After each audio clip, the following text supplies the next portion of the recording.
So, but simply, hindi siya napag-uusapan. I guess that's you guys, the men. Nandun yung alpha male, Yeah. if you're familiar with it. Nandun din yung, performative male. I think ito yung nami-miss ng marami. Okay, go. Siguro akala ng iba, ang pagiging isang lalaki or godly man is more on about title. Mga ganung bagay. Yung expectations na yon na kailangan kong ma-achieve din, kailangan may mapatunayan din ako. So ako yung naglagay noon sa sarili ko. Sarili mo. Ang kaso, anong wala sa akin na meron siya? Yung mga ganun no?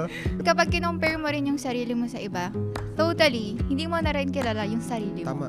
We're in back, babalik tayo dun sa foundation na ito nga yung dinesign sa'yo ni God eh. Why are you comparing yourself to other men?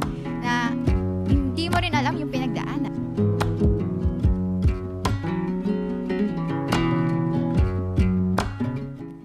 Hi everyone! And welcome back to Table Talks with Love Sandra. Thank you so much for joining me on our second episode. So today, I have a truly special guest with me. He is my friend, a very special friend, and also my kuya. So, he is also a worship team leader. Bongga. Bongga! Grabe naman yan. So, I am so excited to have him here. Everyone, please welcome Kuya Dennis Mark. Hello guys. Welcome sa podcast, Kuya. So, ayan, for those tuning in or first-time listener, this is a space where we dive into conversations centered in grace, truth, and love. So, our core is very simple. By the end of every episode, we wanted you to feel encouraged. We wanted you to feel blessed.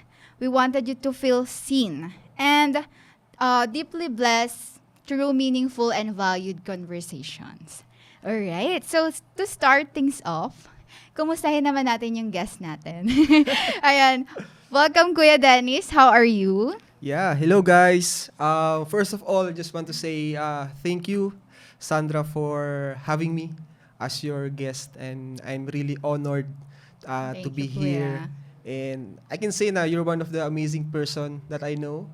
You're Huy, one of ako the yung you're one of the creative person na kilala ko. And an amazing singer, of course.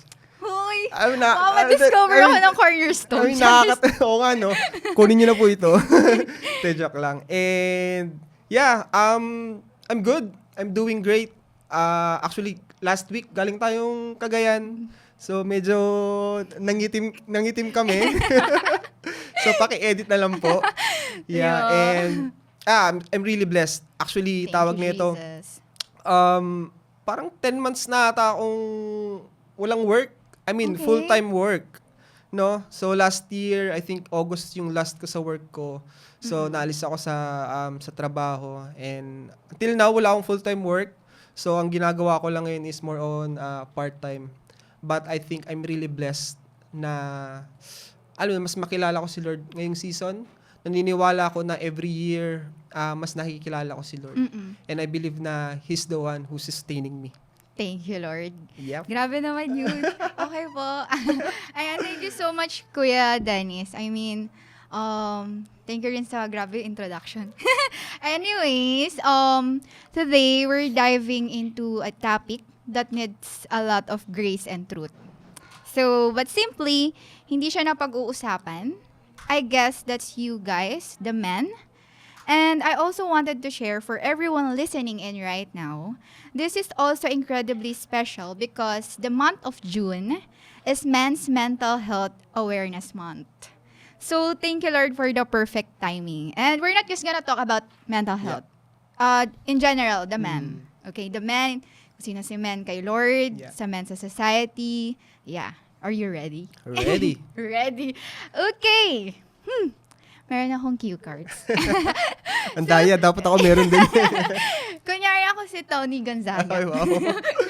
So, yun. Okay. So, if you scroll through social media, if you read a lot of books, and sobrang saturated tayo ng definition of a man. Ang dami niyang pwedeng ibigay. Like, nandun yung alpha male, Yeah. if you're familiar with it. Nandun din yung, performative male, sabi ng mga Gen Z. Ayan. And also, may mga folks din na nagtatalk about toxic masculinity. So, for a lot of guys, it just feels like a constant list of what they're doing wrong or ano ba dapat yung ma-achieve nila. Ito yung, okay, pag ganito ka, man ka, ito na dapat yung na-achieve mo. Ito ka dapat, Yeah. ganito yung net mo, ganito yung sahod mo, ganito yung friends mo, ganito yung physique mo. Men daw ganun daw. Okay, so, I want to cut on that noise. I want to cut those noise today and get back to the foundation.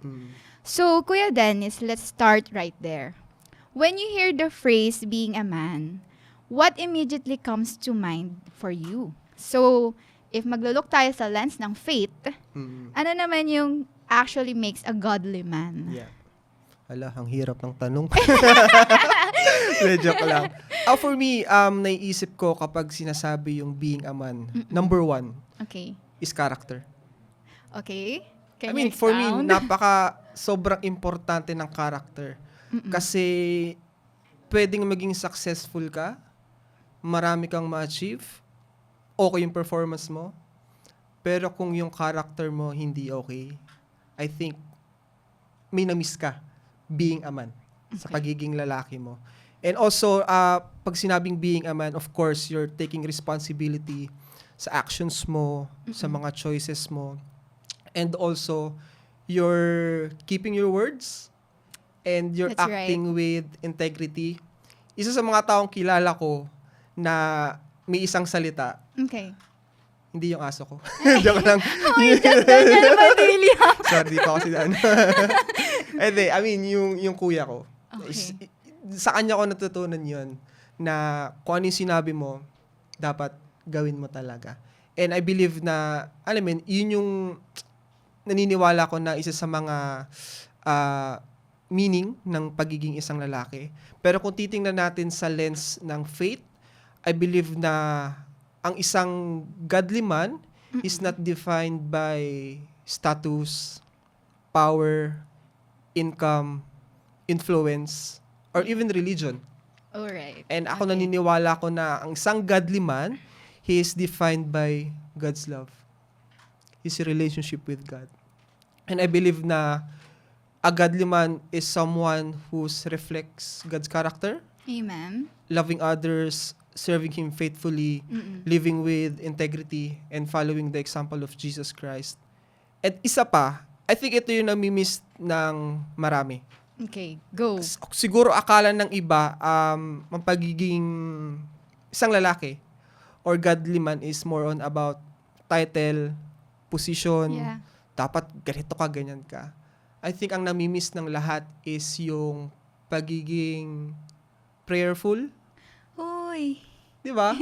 I mean, I believe a godly man read his words and pray to God. Kasi malalaman mo lang kung paano maging isang lalaki, ano ang isang lalaki, syempre sa pagbabasa ng Word of God. And also sa pagpe-pray. Lalo na ngayon, I believe na yung mga lalaki ngayon, marami silang struggles, Right. mga pinagdadaanan, pressure sa life, na dapat ganito sila, kailangan mag-perform. And I believe sobrang laking tulong ng prayer. Kasi it will guide you sa bawat araw mo. So yeah, I think yun yung sa akin. Character, you're not defined by status, power, influence, but you're defined by the love of God. Alright. Okay. Gusto ko lang din i-emphasize or i-echo yung dinedefine ka ng love ni Lord. Kasi parang in these times, parang sobrang laking factor na kailangan may gawin ka para mahalin ka. Yeah. But thank you, Lord. Amen. Yeah? Na parang hindi mo kailangan maging perfect. Yup. Hindi mo kailangan maging makuha yung status na to or hindi mo kailangan ng gantong income para mahalin ka ni God. It's just you. Yeah. Diba? Thank you, Lord. Yeah. Buti na lang din si Jesus. Nakakatuwa kasi or si God yan. Si God. Siya yung best example din ng man. Yep. Totoo. Like, ako, if maghanap ako ng partner, Mm. or even someone na dapat yung standard ko, dapat kung papaano rin nag-act si God. Yeah. And thank you, Jesus, kasi naging human din si Jesus. True. Alam niya yung struggles, Yeah. alam niya yung pressures ng Mm. world. And yun yung best example. Yun yung magiging guiding compass mo. Yeah. Like, okay, pinagdaanan to ni God. Yeah. Alam ko yung kailangan kong Yep. gawin. Thank you, God. Thank That's you, why Bible. kailangan magbasa ng Bible. Bible. So, pag wala pang Bible, Nako, bili ka na. nag-endorse pala. Yeah. Anyways, yeah, I love reading Bible, and I also want yung gano'n. Na parang may kasama kang to pray, Yeah. to read the Bible. And I think, gusto ko lang din, kuya, parang napansin ko kasi, in these times, they think, yung mga guys or yung mga men na nagbabasa ng Bible, they think, weak, gano'n, or parang kakaiba eh.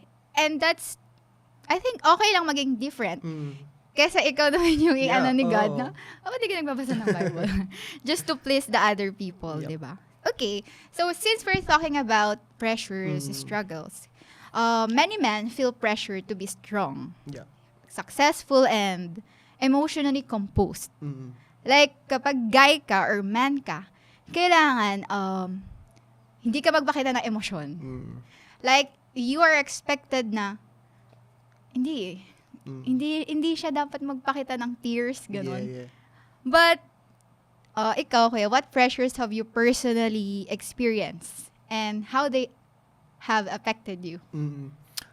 Siguro yung mga na-experience ko na pressures before, number one is yung may kailangan kang ma-achieve. Oh. Kailangan mag-perform ka, kailangan siguro lahat ng lalaki makaka-relate. Yung Okay. kailangan may patunayan ka. Yung kailangan, tama yun, kailangan strong ka palagi. Kasi lumaki. Kailangan nag-gym ka. Oo, kailangan nag-gym. Kailangan nag-gym. And then, kailangan mo maging ganito. Kailangan mo maging ganyan. Yun yung mga na-experience ko before. Okay. Kasi, kwento ko lang, si kuya kasi before, siya yung matalino, gwapo. Sino ba kasi yung Yan, kuya na oo. yan? Si kuya. Mamaya sabihin ko. Basta Kuya, bahay ni kuya. sa bahay ni kuya. Siya yung matalino, gwapo. And ako kasi cute lang eh. Cute Bakit lang po? ako. Hindi, ano kasi siya, masipag. And then, siya yung top student sa pag nag-aaral siya. Marami siyang medal sa bahay. Okay, So, okay. siya yung standard before. Na, hanggang ngayon naman, siya pa rin yung standard. So, yung mga ganung bagay, yung expectations na yon na kailangan kong ma-achieve din, kailangan may mapatunayan din ako. So, ako yung naglagay nun sa sarili ko. Sarili mo. Ang kaso, hindi ko nagawa. Oh, Mahirap. okay. I mean, hindi naman sa mahirap, na-realize ko lang, natutunan ko lang na magkaiba kami ng kuya ko, kung paano kami dinesign ni Lord. Amen. Pero that time kasi, syempre, mga nag-aaral pa, bata pa, and yun din yung mga maririnig mo sa ibang tao na, dapat gayahin mo si kuya mo. Buti pa yung kuya mo. Buti pa yung kuya mo. Tingnan mo yung kuya mo. Ang daming, mga ganon. So, ako bilang lalaki noon, grabe yung pressure sa akin na, oo nga, no, paano ko pa gagawin ng ganyan? And, siguro ang naging solusyon ko nun lang is, dahil hindi ko maano yung expectations na nilagay ko sa sarili ko is, kailangan ko lang pakita na malakas ako. Dapat cool guy pa rin. Ano, hindi ka Sabay pa rin ako. Sabay pa rin ako, di ka affected. Pero natutunan ko lang na, and then na-realize ko lang din na once, nung hindi ko na-meet yung expectations na yon, that expectation turned into frustration.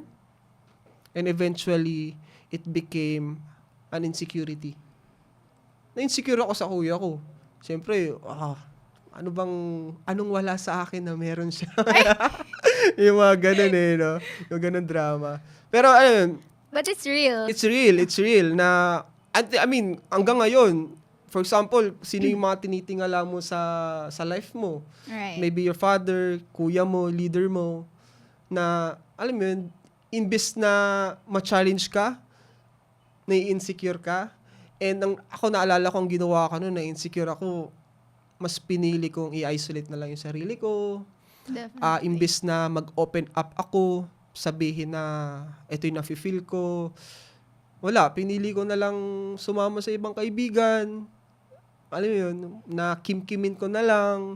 Hala, may ganun ka pala. Maging cool guy na lang. Kasi uso dati yung yung emo-emo. Yeah. Pero di mo ako nag-i-emo nun. I-reveal po namin sa picture. wala picture na gano'n. Buti na lang. Okay. Nag-i-emo-emo ako nun. So, yeah, yun yung mga pressures na naranasan ko Na-experience. before. Okay. So, I think kasi, sa girls kasi, or sa women, sa ladies, very loud kasi sila when it comes to, for example, buti ba si ganto, like, the eyes, I want the eyes, I want yung outfit. Pero hindi kasi natin masyadong na-emphasize when it comes to guys.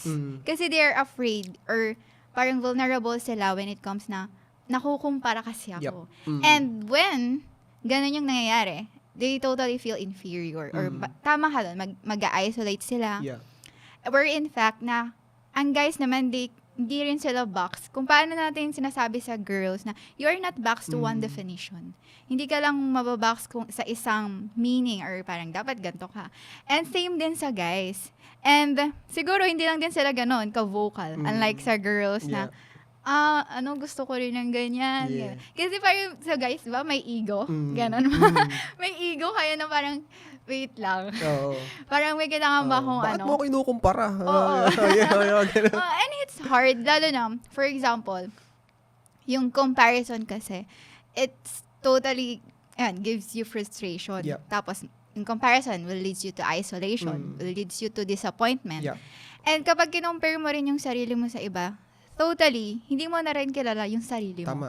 We're babalik tayo dun sa foundation na, ito nga yung dinesign sa'yo ni God eh. Yeah. Why are you comparing yourself to other men? Na, hindi mo rin alam yung pinagdaanan. Yep. Totally, baka yung pinagdaanan nila, yung kino-compare mo, yun na pala yung output. Pero nagsisimula ka pa lang. Parang kinumpara mo, for example, sa mga gym boys. Yeah, Kinumpara mo yung day 1 mo doon sa Naka-day 50 na, no? yung buff na. Buff na. So, those are little things. Pero I think marami pa eh. Like, for example, sa work, Yeah. sa network, yung friends mo, kuya, di ba? Mayaman yan. Mayaman. Sobra Successful na yan. Successful yan. May gantong car. Yeah. Di ba? And, I think, hindi, di ba? Hindi siya doon. Hindi doon, ikaw na de-define. Yeah. Yan. Pero syempre, guys, hindi naman doesn't mean na, gusto ko lang din na i-emphasize na hindi porket tinanggap mo na, nandun na, nagkaroon ka na ng fixed mindset, pero may growth mindset pa rin tayo. Right? Tama. Okay. Mag-grow. Tama, mag-grow. Okay. Oo. So, Men's Mental Health Awareness Month reminds us that strength and vulnerability can coexist. So, what has your journey with emotional and mental well-being look like? So, medyo malalim lang tayo Ako nga, ngayon. medyo malalim, no? Honestly, siguro hindi ako aware or hindi ko chine-check yung sarili ko kung, kamusta na ba yung mental health ko? Unlike sa girls Sa kasi girls na parang di ba? So, ako kasi, hindi ko chine-check eh. Pero may indicator ako na hindi ako okay. Syempre, of course, malalaman mo yun sa emotion mo. May mga trigger points ako na, di pala trigger points, I mean, masasabi ko na hindi na okay yung mental health ko kapag irritable na ako, hindi mo na ako makausap ng maayos, bukod sa gutom ako. Di ba? Di mo na makausap ng maayos, na simpleng tanong or simpleng bagay, mabilis akong mainis. So, I think, share ko lang yung Go. a month ago ata ito.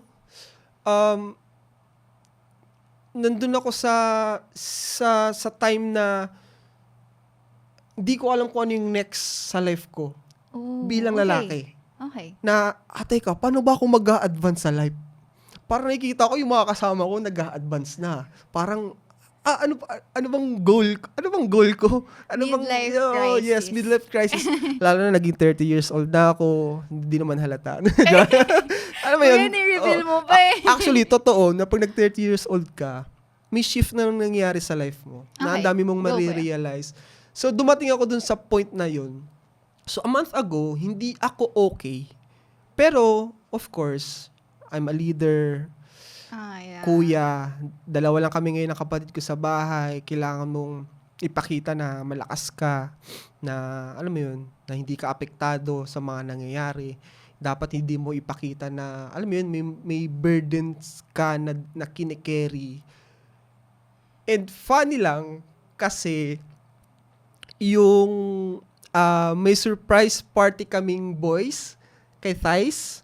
Guys, si Thais, Wow. siya yung amazing na leader namin Yes. sa church. Shout out. Shout out kay Thais. So, ang plano nun, syempre may surprise party kami kasi ikakasal siya, di ba? Yeah. So, ang plano ayayin ko siya mag-group. Okay. So, inaya ko siya mag-group. Mm-mm. So, syempre, dapat Wait. E-group. What's e-group? ang e-group guys, it's a small group of people who champions Champion. everyone, Boys. empowered everyone to Yeah. be a better person. So, Okay. para siyang cell group ganun.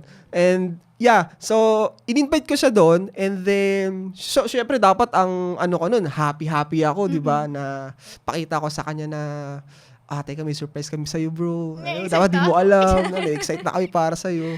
Kaso nung nag-e-group kami, Okay. knowing Thais, he will always ask you, how are you?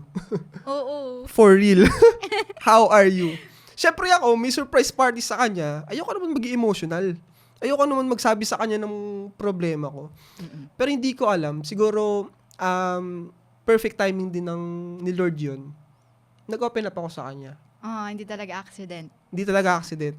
Na amazing lang na ginamit din ni Lord yung surprise party na yun para sa kanya. Para makapag-open up ako sa kanya. Sabi ko sa kanya no na, I'm not okay, bro. Hindi ako okay. So, Bla- nag-e-group na talaga Nag-i-group kayo? na talaga kami. Na imbis na para papatagalin lang namin yung time kasi nag-aayos To buy pa yung time. boys. Yeah, to Mm-mm. buy time. And then, yeah, sinabi ko sa kanya na kasi ganito, ganyan.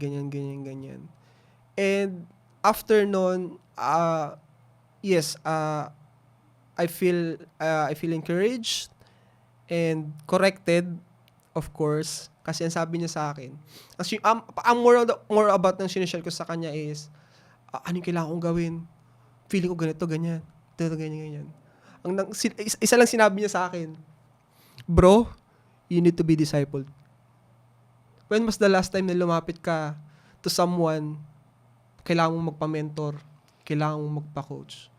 And kung iisipin mo yun na to be discipled, to be coached, to be mentored, it's all about your character.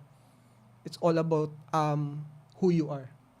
And that time, natutunan ko na vulnerability is not the opposite of strength. Kasi it takes strength to admit na hindi ka okay. It takes strength na mag-ask ka ng counseling, ng help, 'di ba? And I believe na tawag na ito, after nun, na feel ko na okay, hindi ko pala kailangan i-carry lahat. Mm-mm. Kasi there's someone in my life, hindi lang si Thais of course, na nandyan para, alam mo yun, tulungan ako, encourage ako, and i-motivate ako. So, no, after nun, yeah, naging okay yung, alam mo yun, yung emotion ko, naging okay yung mental health ko, na, which really amazing. So, siguro masasabi ko sa mga lalaki na feeling mo, alam mo sa sarili mo hindi ko okay, Mm-mm. just open up. I mean, kailangan ng mga lalaki ng support system. Hindi tayo dinesign ni Lord na maging tayo lang, to be a one-man island. Yeah. Kailangan natin ng someone na magpe-pray sa atin, mag-i-encourage sa atin. Kasi we're not supposed to, alam mo yun, to carry our burdens alone. May mga tao dyan na handa, ready na tulungan tayo. Yeah. Grabe. Yeah. I mean, sa akin. Sorry, Sans. Actually, Okay. di alam ni Thais yun na, yeah. Okay lang. Yeah. Anyways, yeah, kuya. I mean, ako, siguro, in my point of view or in my angle, Mm. sobrang nag-celebrate ako when you guys or the men, nag-gather sila and they pray together. Yeah. Like, sobrang, yung heart ko, sobrang masaya. Yeah. Every time I saw, siguro hindi lang sa church, siguro yung mga friends outside, na, alam mo yun, may sarili rin silang bonding. Kasi sa girls, totally, marami kaming pwedeng gawin. Like, to reset. Or parang to breathe. Meron kaming spa, meron kaming massage. Pero sa boys, every time I saw them, parang sabi ko, this is yung ito yung dinasign ni God yung magkakasama kayo. Yep. And nag-uplift kayo one another, china-champion you one another, and hindi kayo takot ipakita yung weaknesses nyo. Hindi kayo takot ipakita na sometimes you're not okay. Yeah. Kasi, and kayo lang din yung makakaintindi nun. Tama. Kasi, diba, kayo lang din yung naka-experience nun. Kayo lang yung nakakaranas nun. So, kanino pa ba kayo lalapit? Diba? So, and every time I saw, for example, sa church, every time I saw yung mga young men or youth guys gathering, okay, they are in a right path. Na parang they are in a right circle, na someone na mag-carry din sa kanila. Yep. Alam mo yun. And, you know, we often look sa scripture for what a godly man looks like. And we often forget yung shortest verse sa Bible. Ano ba yun? Joke lang. Jesus wept? Jesus wept. Yeah. Jesus wept. And that's, I think, revolutionary. This week, habang pinaprepare ko tong podcast, sabi ko, Lord, alam ko nagpakita ka ng kahinaan Si Jesus nagpakita ng kahinaan. Jesus wept. Yeah. Hindi niya hinide yung pain niya. Hindi niya minask yung struggles niya. Umiyak siya. Yeah. And every time na pag nakikita ko sa social media, umiyak, ganun. Guy, may something, ganun. Or may something wrong ba, ganun. Yeah. And I think, yun yung kailangan i-embrace natin. And i-break yung ganong stigma. Na it's okay for guys na magkaroon din ng emotions. Tama. Kasi nakakatakot. Ito, ko to sa TED Talks. TED, yeah. Yan, mga TED Conference. Mas mataas pala yung isolation cases ng mga guys kaysa sa girls. Kasi sa girls, may naaano sila may outlet sila. Yeah, Unlike sa guys, pag every time na, bro, may problema kasi ako. Sasabihin ng isa, kulang ka lang sa Parang ang nangyari kasi, we're just making fun of ano ka ba? Shame agad. Yeah. Where in fact, kailangan din ng guys, tao rin sila, they're also human. Guys is also human. Yeah. Akala natin pag girls, pag sa girls is, huy, okay lang yan. Tara, gusto mo kape? Pero sa boys, they usually, hindi, mo lang yan. Kaya mo na season yan. Lang yan. Season na lang yan. Kaya mo na yan. Pero to put the weight on that conversation, on that topic, I think kailangan natin i-emphasize that they're also human. They can, nakaka-feel din sila, di ba? They have emotions like us. And, sorry, Sans, to add lang, no? Go. Lagi ko itong sinasabi, God can heal what you only reveal. Amen. So, diba? hindi may heal ni Lord yung mga bagay na hindi mo nire-reveal, hindi mo sinasabi sa Kanya. Like, for example, pupunta ka ng doktor, alam mo na kung ano yung sakit mo, hindi mo sinasabi sa doktor, inaantay mo pang i-diagnose ko or i-check up ka. Pero si Lord, yes, alam niya na kagad. Pero I believe He's just waiting for us na magsabi na, okay, hindi, ito yung Lord, ito yung kailangan mag-heal sa akin, ito yung kailangan ayusin. So, importante na, maging vulnerable, mag-open up ka, find someone, right person, na makakapagsabi ka na, you're struggling, hindi ka okay. Of course, syempre, hindi lang naman yung more about struggles. Of course, yung mga success mo sa life. Yes. Yeah. Someone na nandyan sa ups and downs. Yep. Alright? So, okay. And it's amazing how much of the mental and emotional weight we carry as men comes down to performance. So, we are constantly trying to measure up. Yun yung kanina nating pinag-uusapan, kuya. Na parang pag man, ito yung achievement mo or ito yung na dapat ikaw. And that really forces us to look at the root cause of all this pressure.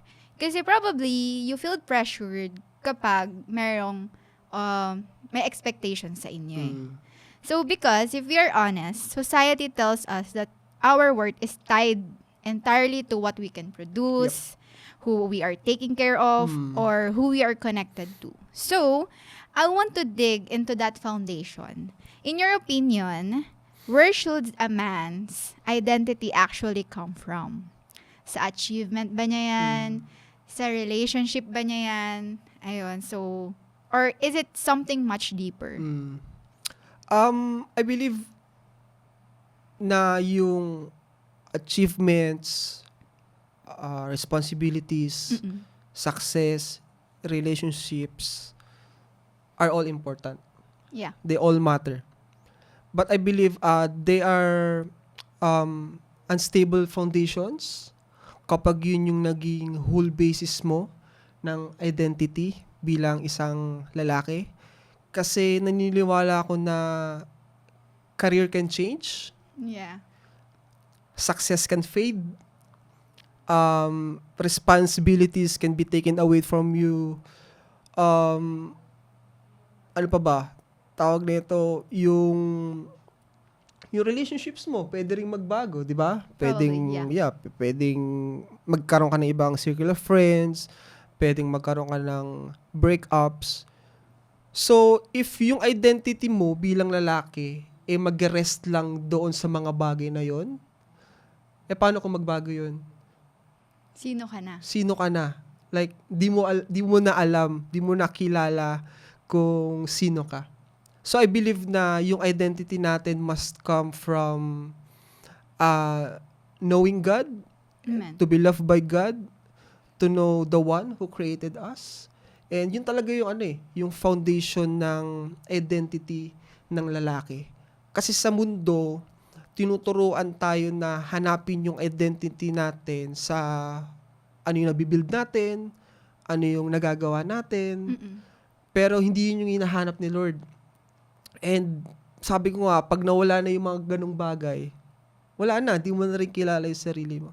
Kaya importante na yung identity mo palagi is na kay Lord and secure yun. Amen. Na kahit anong mangyari sa life mo bilang lalaki, na hindi ka maano na okay, Hindi ka masishake. hindi ka masishake na okay, sige, hindi ko yan magawa, hindi ko man yan ma-achieve, hindi man ako maging successful ngayon, pero kilala ko yung sarili ko.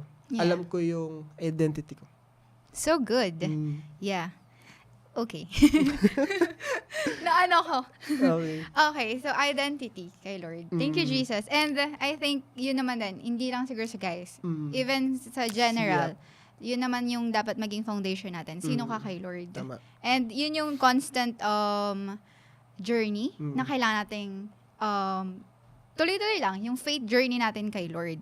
So, Kuya Dennis, as we start to wrap up our conversation today, then I'm just sitting with the weight na everything we've talked about. Like, we've looked at the cultural noise, yung sinabi mong the pressure to perform, Yeah. yung silent battles that is with mental health na kinikarry nyo, and the deep need to anchor our identity in something unshakable, which is yung kay God.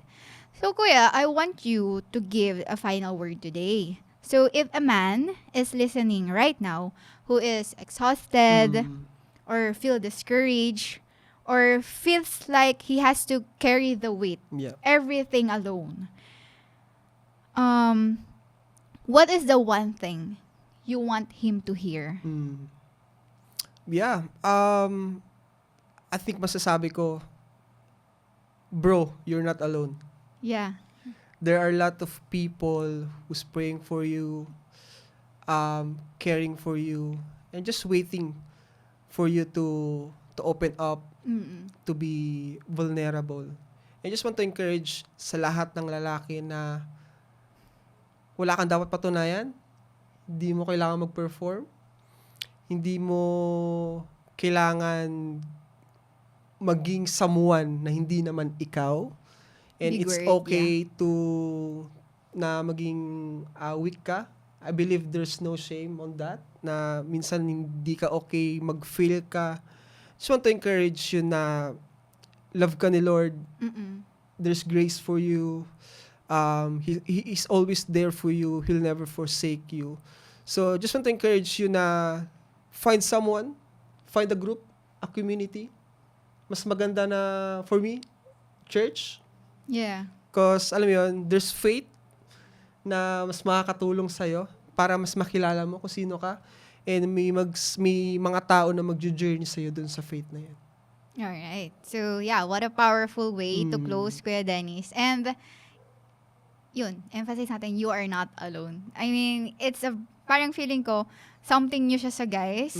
Kasi, usually, you often hear that phrases sa girls. Pero this time, parang breath of fresh air. Yeah. Fresh air sa for me. So, thank you so much, Kuya Dennis. Thank you, Sandra. For your time, for Yeah. your wisdom, and most of all, yung vulnerability today. And yun exactly what we needed to hear. And siguro, to everyone listening out there, if you felt that exhale today, remember that you don't have to carry it all on your own. Yep. Just like what Kuya Dennis said, you are not alone. Yep. You are seen, you are known, and you are loved by a creator na nagvo-value sa'yo, na dinesign ka for that. And yung hope ng episode nito lives, I hope na feel mo na you are seen, you are feel encouraged, and I think nandun din yung reflection. Nandun yung growth mindset na I have to do something. Yep. Okay? And of course, not pressured. Baka naman bigla ma-pressure lahat na. Mabuhos lahat. So, it is simply about gently pointing you to the heart, back to the purpose and grace and who God says we are, na marami ka pang madidiscover kapag nag-walk ka kay God. Yep, true. And if this conversation brought you some peace today, please share it with a brother, Yes. with a friend, Yes. or someone you know who might carrying a heavy load right now. So let's keep breaking down these walls together. We want you to know that strength and vulnerability can coexist. So you don't have to carry this alone anymore. So thank you for tuning in to Table Talks with Love Sandra. So take a deep breath this week, walk in grace, and we'll catch you on our next episode.